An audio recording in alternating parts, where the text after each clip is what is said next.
Hello नमस्कार प्यारे विद्यार्थियों, एक बार फिर आपका स्वागत है आपके अपने YouTube channel Gyanvid Himalaya classes में। इस वीडियो के माध्यम से आप लोगों को आज हम बताएंगे बायोलॉजी के बारे में। बायोलॉजी को हिंदी में क्या कहते हैं? जीव विज्ञान कहते हैं। और बायोलॉजी के जो जनक हैं उन्हें क्या कहते हैं? अरस्तु कहते हैं। क्या नाम है? अरस्तु। बायोलॉजी के जो जनक हैं उनका क्या नाम है? अरस्तु। अब आपसे पूछा जाए कि जो बायोलॉजी होते हैं उसके कितनी शाखाएँ होती हैं, तो बायोलॉजी की 2 शाखाएँ होती हैं। बायोलॉजी की कितनी शाखाएँ होती हैं? 2 शाखाएँ होती हैं, जिसको एक को कहते हैं, क्या कहते हैं? जंतु विज्ञान। एक को क्या कहते हैं? जंतु विज्ञान कहते हैं, और दूसरी शाखा को कहते हैं वनस्पति विज्ञान। जंतु विज्ञान और वनस्पति विज्ञान, ये बायोलॉजी की 2 शाखाएं होती हैं। और बायोलॉजी को हिंदी में जीव विज्ञान कहते हैं, और जो जंतु विज्ञान होता है उसे क्या कहते हैं? जूलॉजी। और वनस्पति विज्ञान को क्या कहते हैं? बॉटनी कहते हैं। तो इस प्रकार बायोलॉजी की 2 शाखाएं होती हैं। आज हम लोग वनस्पति विज्ञान के बारे में प्रश्नों का अध्ययन करेंगे। वीडियो को प्रारंभ करते हैं, और आप लोगों को एक बात ध्यान रखनी है कि कॉपी पेन लेकर बैठें, और जितने भी पॉइंट आपको बताएं तो वह सभी पॉइंट आप लोग नोट करते रहिए। बात समझ आई कि नहीं? आप लोगों को क्या करना है कि जो भी हम आपको पॉइंट बताएं वो सभी पॉइंट आप लोगों को एक कॉपी में नोट करना है। अब पहला प्रश्न देखिए, पहला प्रश्न क्या है? पहले प्रश्न में कहा गया है सबसे छोटा विषाणु किसे कहा जाता है? सबसे छोटा विषाणु कौन सा है? तो मुख और खुरपा विषाणु। क्या नाम है? मुख और खुरपा विषाणु जो है उसका क्या नाम है? सबसे छोटा विषाणु कहते हैं। सबसे बड़ा जो विषाणु होता है उसे क्या कहते हैं? टीएमबी कहते हैं। क्या कहते हैं? टीएमबी कहते हैं, जिसका नाम है पॉक्स विषाणु। क्या कहते हैं? पास्क विषाणु कहते हैं। अगला प्रश्न है कि सुपर परजीवी किसे कहा जाता है? सुपर परजीवी किसे कहा जाता है? सैटेलाइट टोबैको किसे कहा जाता है? सैटेलाइट टोबैको को कहा जाता है। नेक्रोसिस वायरस, तो क्या नाम है?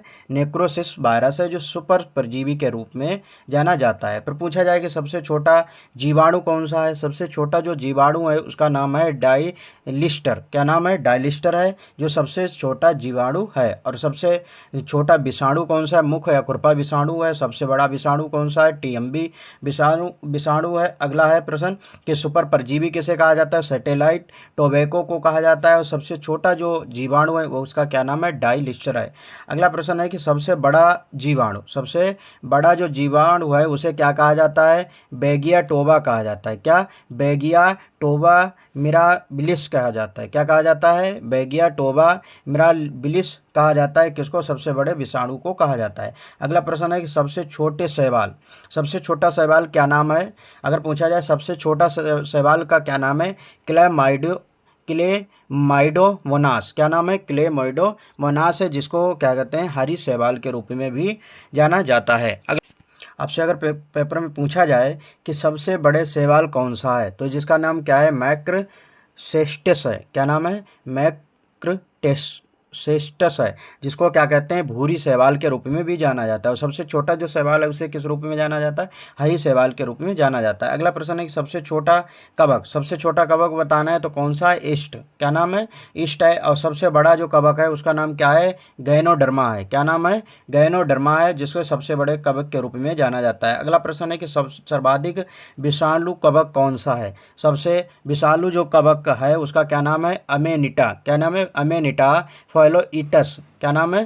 फैलोइटस है। अमेनिटा फैलोइटस जो है सबसे सर्वाधिक विषालु कवक है। अगला प्रश्न है सबसे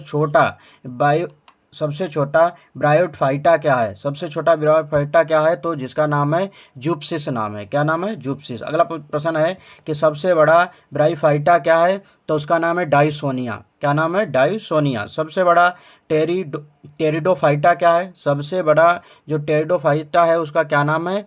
साई एथिया है। क्या नाम है? साई एथिया है। अगला प्रश्न देखिए, अगला प्रश्न है कि सबसे छोटा अनावृत जीवी, सबसे छोटा अनावृत जो जीवी है उसका नाम क्या है? सिकोया। क्या नाम? सिकोया गाइगेंटिया। सिकोया गाइगेंटिया जो नाम है सबसे बड़ा अनावृत जीवी है, अनावृत बीजी है। अगला प्रश्न पूछा जाए सबसे छोटा आवृत बीजी कौन सा है? सबसे छोटा आवृत बीजी है जिसका नाम है वुल्फिया। क्या नाम है? वुल्फिया नाम है। और सबसे बड़ा आवृत बीजी पूछा जाए तो उसका क्या नाम है? यूकेलिप्टिस है। क्या नाम है? यूकेलिप्टिस। तो इतने प्रश्न आप लोगों को समझ में आए होंगे। आप लोग क्या करें? कॉपी पेन लेकर बैठें और कॉपी में इन सभी बिंदुओं को लिखते रहें। जिससे आप लोगों को रिवीजन करने में थोड़ी आसानी रहेगी और आसानी से आप सभी प्रश्नों को याद कर सकते हैं। सबसे छोटा पुष्प पूछा जाता है। सबसे छोटा जो पुष्प है तो उसका नाम क्या है? वुल्फिया है। क्या नाम है? वुल्फिया सबसे छोटा पुष्प है। और सबसे बड़ा अगर पुष्प पूछा जाए तो उसका नाम है रेफ्लेसिया। क्या नाम है? रेफ्लेसिया सबसे बड़ा पुष्प है। सबसे छोटा पुष्प कौन सा है? वुल्फिया। अगला प्रश्न देखिए। अगला प्रश्न है कि जैसे पूछा जाता है कि सबसे छोटा पादप कोशिका बताइए। सबसे छोटा पादप कोशिका है कौन सा? माइकोप्लाज्मा। कौन सा है? माइकोप्लाज्मा है। सबसे बड़ा फल देखिए। सबसे बड़ा जो फल है उसका क्या नाम है? लोडेसिया। क्या नाम है? लोडोइसिया। और पूरा नाम अगर पूछा जाए तो मालडिविका। मालडिविका है। लोडोइसिया है और मालडिविका इसका पूरा नाम है। सबसे बड़ा जो फल है। सबसे छोटा बीज पूछा जाता है आर्किड। क्या नाम है? सबसे छोटा जो बीज है उसका नाम है आर्किड। अगला पॉइंट देखिए। अगला पॉइंट सर्वाधिक चौड़ी पत्ती किसकी होती है? विक्टोरिया रेजिया की होती है। तो विक्टोरिया रेजिया की सबसे चौड़ी पत्ती होती है। सबसे छोटी आर्किगोनियम। सबसे छोटी आर्कगोनियम कौन सा है? तो अनावृत बीजी है। क्या है? अनावृत बीजी है। अगला प्रश्न देखिए। सबसे बड़ी आर्किगोनियम कौन सा है? तो मास है। क्या? मास। अगला प्रश्न देखिए आप लोग। जैसे पूछा जाए शाकीय वृक्ष। शाकीय वृक्ष कौन सा है? केल। क्या नाम है? केल है। जिसको क्या कहा जाता है? मुसा पेरिडीसिया भी कहा जाता है। जिसको मुसा पेरिडीसिया भी कहा जाता है। अगला प्रश्न है कि घासीय वृक्ष कैसे कहा जाता है? बांस को।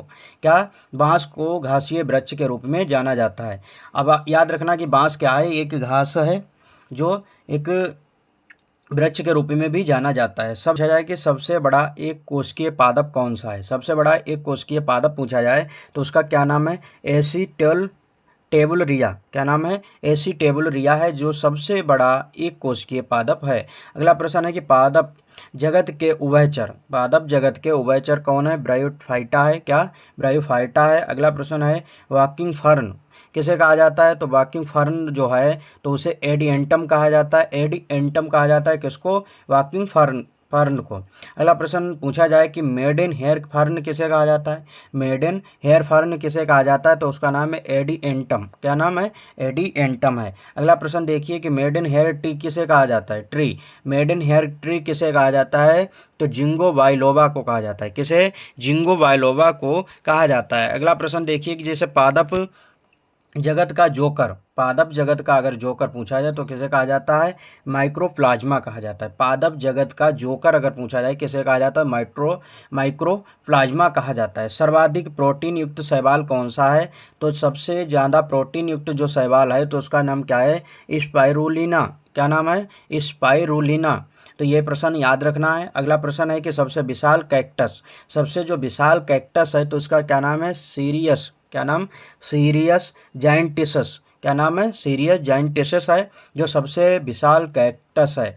अगला प्रश्न पूछा जाए कि सबसे अधिक गुणसूत्र वाला पौधा कौन सा होता है? सबसे ज़्यादा गुणसूत्र किसमें पाए जाते हैं? तो उसका क्या नाम होता है?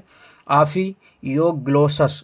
आफियोग्लोसम। क्या नाम है? आफियोग्लोसम जो है सबसे अधिक गुणसूत्र पाया जाने वाला पौधा है। सबसे कम गुणसूत्र किस पौधे में पाए जाते हैं? तो सबसे कम गुणसूत्र किस पौधे में पाए जाते हैं? जिसका नाम है हेप्ला। क्या नाम है? हेप्ला पेपस ग्रिसिलस। क्या नाम है? हेप्ला पेपस ग्रिसिलस। इसको क्या कहा जाता है? सबसे कम गुणसूत्र इसी पेड़ में पाए जाते हैं। अगला प्रश्न है कि जड़ विहीन एंजियो स्पर्मस कौन सा है? तो जिसका क्या नाम है? एल्ड्रोवेंडा है। क्या नाम है? एल्ड्रोवेंडा। अगला प्रश्न है कि प्रडोह